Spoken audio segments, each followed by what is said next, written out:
Halo semuanya.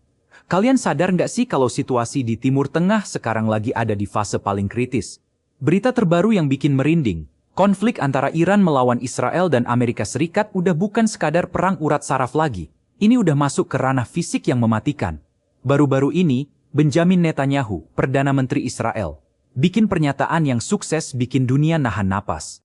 Dia dengan terang-terangan mengungkap kalau Israel terus-menerus melakukan serangan ke wilayah Iran. Gak main-main, ini adalah pengakuan publik yang jarang banget terjadi. Biasanya, Israel lebih suka main rahasia atau taktik shadow war. Tapi sekarang, semua kartu seolah dibuka di atas meja. Pertanyaannya, apa yang bikin Netanyahu seberani ini? Dan seberapa besar skala serangan yang sebenarnya sedang terjadi di balik liputan media arus utama? Kita lagi ngomongin potensi ledakan konflik yang bisa nyeret seluruh dunia ke jurang kehancuran. Mari kita bedah bareng-bareng fakta mengerikan di balik perang yang memanas ini. Kalau kita perhatikan detail dari pidato Netanyahu, pesannya itu jelas banget. Israel nggak akan pernah ngebiarin Iran bisa tidur nyenyak. Netanyahu dengan bangga menyebut bahwa militer mereka telah menembus pertahanan udara Iran dan menghantam target-target strategis. Apa aja targetnya? Fasilitas militer rahasia, gudang senjata, dan pastinya instalasi yang dicurigai kuat terkait dengan program nuklir Iran. Gaya bahasa Netanyahu itu seolah nantangin, ngasih pesan ke musuh-musuhnya kalau Israel punya jangkauan tak terbatas. Buat kalian yang ngikutin berita militer, pasti tahu kalau serangan ini butuh presisi tingkat tinggi. Pesawat tempur siluman Israel harus terbang ribuan kilometer, ngelewatin jaringan radar musuh yang padat, dan balik dengan selamat. Ini bukan cuma soal pamer kekuatan alutsista, tapi juga pesan psikologis yang sangat mematikan. Israel pengen nunjukin ke rakyatnya dan sekutunya bahwa mereka adalah penguasa udara mutlak di kawasan itu. Tapi di sisi lain, pengakuan arogan ini justru jadi bahan bakar yang bikin amarah Iran makin mendidih. Apakah Israel sedang memancing macan tidur? Nah, sekarang kita lihat dari sudut pandang Iran. Kalian pikir Iran bakal diem aja di obok-obok wilayah udaranya? Tentu enggak. Republik Islam Iran ini punya kebanggaan nasional yang sangat tinggi dan mesin perang yang nggak bisa diremehin sama sekali. Setelah pengakuan Netanyahu, para petinggi militer Garda Revolusi Iran langsung ngeluarin ancaman balasan yang bikin merinding. Mereka mengklaim punya puluhan ribu rudal balistik dan hipersonik yang siap meluncur kapan aja ke jantung Tel Aviv dan Haifa. Kalian ingat kan kejadian beberapa waktu lalu waktu rudal-rudal Iran menghujani langit malam Israel? Itu baru pemanasan, kata mereka. Di jalanan Teheran, warganya menggelar aksi unjuk rasa besar-besaran, menuntut pemerintah buat ngasih pelajaran keras ke militer Zionis.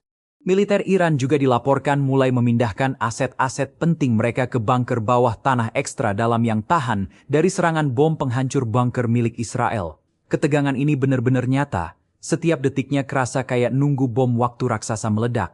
Iran lagi nunggu momen paling fatal buat ngelancarin serangan balasan. Di tengah panasnya perseteruan ini, kita sama sekali nggak bisa nutup mata dari peran satu negara adidaya, Amerika Serikat.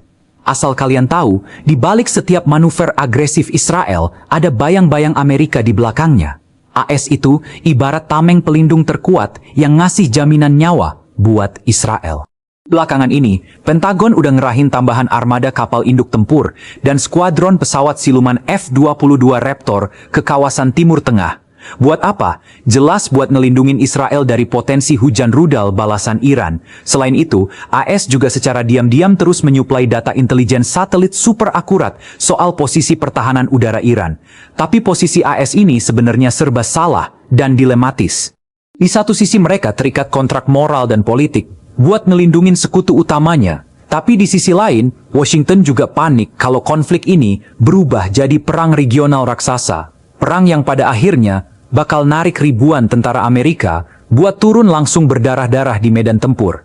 Ini adalah permainan catur geopolitik yang sangat berbahaya. Kalau kita tarik mundur sedikit ke lembaran sejarah, konflik ini sebenarnya bukan hal yang baru lahir kemarin sore. Ini adalah puncak meledaknya apa yang sering disebut para pengamat sebagai shadow war atau perang bayangan yang udah berlangsung puluhan tahun. Dulu, intelijen Israel dan Iran saling serang pakai cara-cara elegan tapi sangat mematikan.